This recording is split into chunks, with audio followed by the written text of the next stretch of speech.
Welcome to Not Milk Never Milk. Subscribe if you're lactose intolerant. You begin by defining a clear goal and budget, because without that you cannot measure success.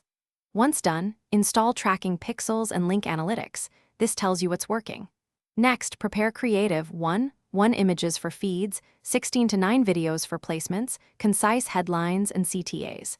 Make sure to set audience parameters and exclusions right away, since early targeting mistakes compound. Start campaigns with small budgets to test, and prioritize platforms that align with buyer intent and KPIs.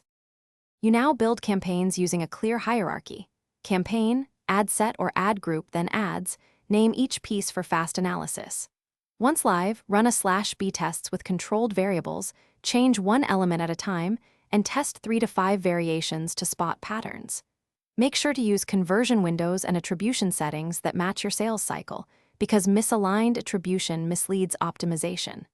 Monitor CTR, conversion rate, CPA, and ROAS, and adjust bids, budgets, and audiences on a weekly cadence. You wrap up by scaling what works, increase budgets gradually, duplicate winning ad sets, and expand audiences. Once done, perform final checks on landing page load time, form integrity, and tracking consistency so data stays reliable. Make sure to document results and export reports for stakeholders, because transparency matters. If performance drops, troubleshoot systematically. Review pixel fires, mismatched attribution, creative fatigue, and irrelevant targeting. Fix one area, then reevaluate instead of changing everything at once. Thanks for watching. If this was helpful, leave a like and consider subscribing. See you next time.